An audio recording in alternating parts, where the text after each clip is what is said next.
ನ ಚ ಶ್ರೇಯೋನು ಪಶ್ಯಾಮಿ ಹತ್ವಾ ಸ್ವಜನಮಾಹವೇ ನ ಕಾಂಕ್ಷೆ ವಿಜಯಂ ಕೃಷ್ಣನ ಚ ರಾಜ್ಯಂ ಸುಖಾನಿ ಚ ಕಿಂ ನೋ ರಾಜ್ಯೇನ ಗೋವಿಂದ ಕಿಂ ಭೋಗೈರ್ಜೀವಿತೇನ ವಾ. ಯುದ್ಧದಲ್ಲಿ ಸ್ವಜನರನ್ನು ಕೊಂದರೆ ಯಾವ ಶ್ರೇಯಸ್ಸು ಆಗುವಂತೆ ಕಾಣೆ.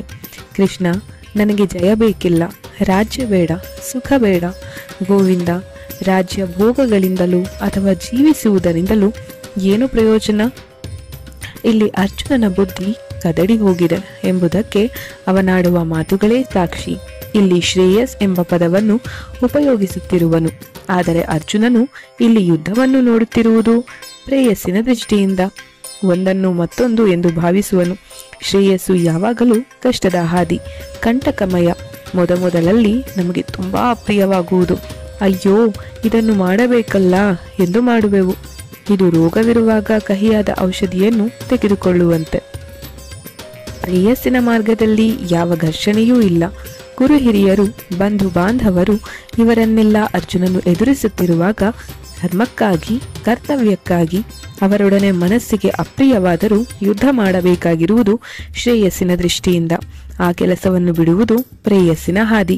ಇಲ್ಲಿ ಮನಸ್ಸಿಗೆ ಯಾವ ನೋವೂ ಇಲ್ಲ ಮೊದಲಲ್ಲಿ, ಆದರೆ ದೂರದ ಪರಿಣಾಮ ಕಾದುಕೊಂಡಿದೆ. ಒಬ್ಬನ ಕಣ್ಣಿನಲ್ಲಿ ದುಃಖದಿಂದ ನೀರು ತುಂಬಿರುವುದು ಮುಂದೆ ಕಾಣುವುದಿಲ್ಲ. ಅದರಂತೆ ಅರ್ಜುನ ಈಗ ತನಗೆ ಬಂದ ವೈರಾಗ್ಯವೇ ಎಂದೆಂದಿಗೂ ಶಾಶ್ವತವಾಗಿರುವುದು ಎಂದು ಭಾವಿಸುವನು. ಒಬ್ಬನಿಗೆ ತನ್ನ ಸಮೀಪದ ಪ್ರಿಯನಾದ ನೆಂಟನೊಬ್ಬ ಕಾಲವಾಗಿರುವಾಗ, ಅವನಿಗೆ ಸೇರಿದ ಆಸ್ತಿಯನ್ನು ಹಂಚಿಕೊಳ್ಳುತ್ತಿರುವಾಗ ಇವನ ಪಾಲಿಗೆ ಯಾವುದು ಬರಬೇಕೆಂದು ಕೇಳಲು ಬಂದರೆ ಇವನು ಶೋಕ ಸಂತಪ್ತನಾಗಿರುವುದರಿಂದ ಅಂತಹ ವ್ಯಕ್ತಿಯೇ ಕಾಲವಾದನಂತೆ ಇನ್ನು ಅವನ ಆಸ್ತಿಯನ್ನು ಕಟ್ಟಿಕೊಂಡು ಏನು ಮಾಡುವುದು ಎಂದು ಮಾತನಾಡಬಹುದು. ಆದರೆ ಶೋಕ ದೀರ್ಘಕಾಲ ಇರುವುದಿಲ್ಲ. ಅದು ಮಾಯವಾದ ಮೇಲೆ ಅಯ್ಯೋ, ದುಃಖದ ಸಮಯದಲ್ಲಿ ಎಂತಹ ಅಚಾತುರ್ಯ ಮಾಡಿಕೊಂಡೆ ಎಂದು ಪರಿತಾಪ ಪಡುವನು. ಅರ್ಜುನ ಜಯ, ರಾಜ್ಯ ಇವನ್ನೆಲ್ಲ ಕಟ್ಟಿಕೊಂಡು ಏನು ಪ್ರಯೋಜನ ಎನ್ನುವನು.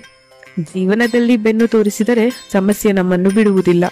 ಅದರೊಂದಿಗೆ ನಾವು ಹೋರಾಡಬೇಕು, ಮುಷ್ಟಿ ಯುದ್ಧ ಮಾಡಬೇಕು.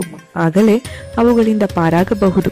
ಮಗುವಿಗೆ ಒಂದು ಲೆಕ್ಕವನ್ನು ಮಾಡಲು ಬರದೆ ಕೋಪದಿಂದ ಯಾವ ಸ್ಲೇಟಿನ ಮೇಲೆ ಆ ಲೆಕ್ಕವನ್ನು ಬರೆದಿರುವುದು ಅದನ್ನೇ ಎಸೆದು ಒಡೆದು ಹಾಕುವುದು. ಆದರೆ ಇದರಿಂದ ಲೆಕ್ಕದ ಉತ್ತರ ಬಂತೇನು?